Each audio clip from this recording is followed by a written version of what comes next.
Dear friends, today I want to tell you a truly amazing story that proves fairy tales can happen in real life too. This is the story of a woman who not only won the heart of a prince, but also became a true daughter to one of the most respected monarchs in Europe. Just imagine, an ordinary Australian girl working in marketing comes to the Olympic Games in Sydney in the year 2000. Mary Elizabeth Donaldson had no idea that this day would change her entire life.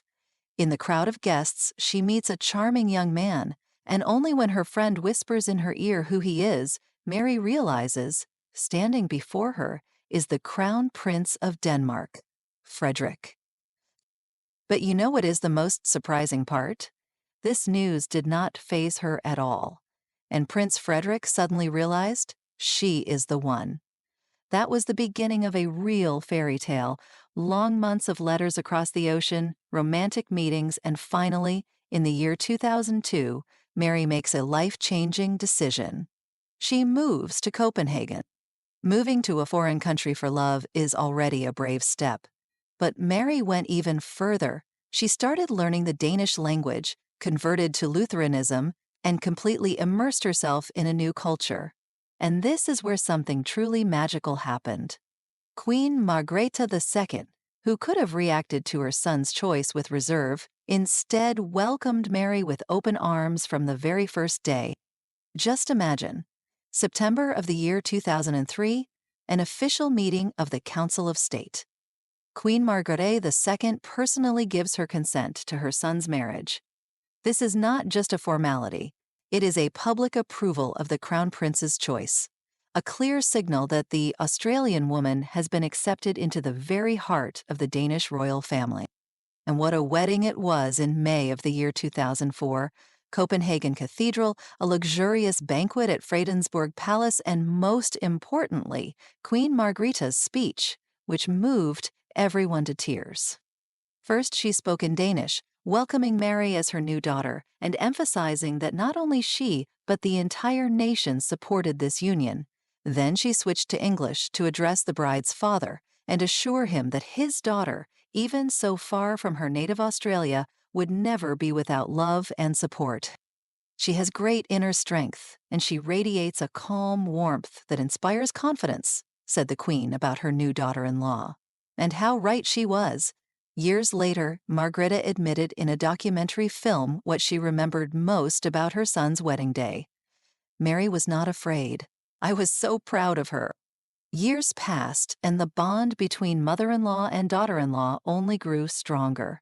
In the year 2018, at the celebration of Prince Frederik's 50th birthday, Queen Margrethe devoted most of her speech to Mary.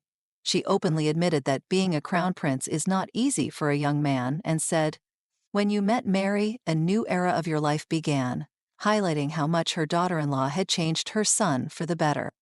But the true test of their relationship came in the year 2022, when Queen Margrethe made a difficult decision to strip the royal titles from 4 of her grandchildren, the children of her younger son, Prince Joachim. And who stood by the Queen's side? Of course, Princess Mary. Changes can be painful, but that does not mean the decision is wrong, she told reporters, showing her full support. But the most touching moments between them often happened without words. Remember that moment during the opening of Parliament in the year 2023?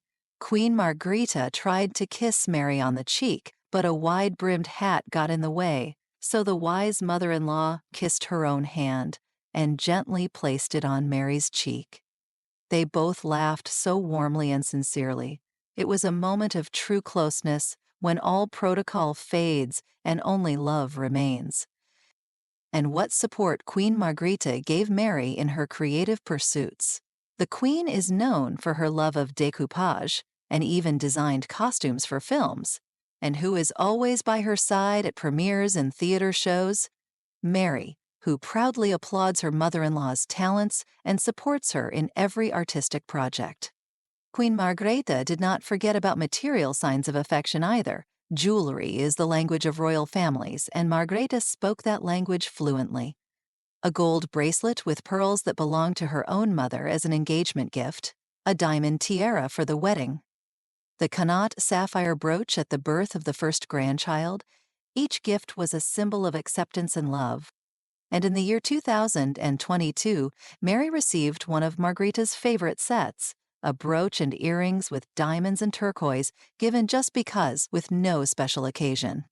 Their deep bond became especially evident during Queen Margrethe's illness in September of the year 2024.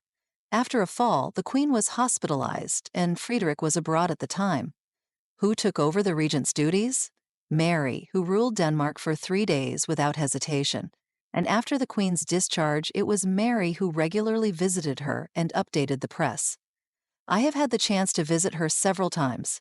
She is amazing and remains in good spirits, Mary said. And then came a new era in the history of the Danish monarchy. In December of the year 2023, Queen Margrethe shocked everyone by announcing her abdication in favor of her son. In her New Year's speech, she explained that this decision was prompted by her back surgery, which made her reflect on the future. Inevitably, the surgery gave me time to think about what lies ahead, whether the time had come to pass the responsibility on to the next generation, the wise queen said. This decision was the crowning moment of Mary's long preparation for the role of queen. Margrethe had no doubt that she was passing the crown into safe hands. The hands of a woman she herself had trained and guided for this great mission. Today, Mary is the Queen of Denmark, and Margrethe, despite her abdication, remains her most loyal ally and mentor. Their story is proof that in a world where royal daughters-in-law often face coldness and criticism, true family relationships built on mutual respect, love, and support are still possible. This Australian girl did not just become a queen. She gained a second mother, and Denmark received the ideal sovereign, raised with love and wisdom. Their story shows that a royal family is, first and foremost, a family, where human values, kindness, and mutual support matter the most.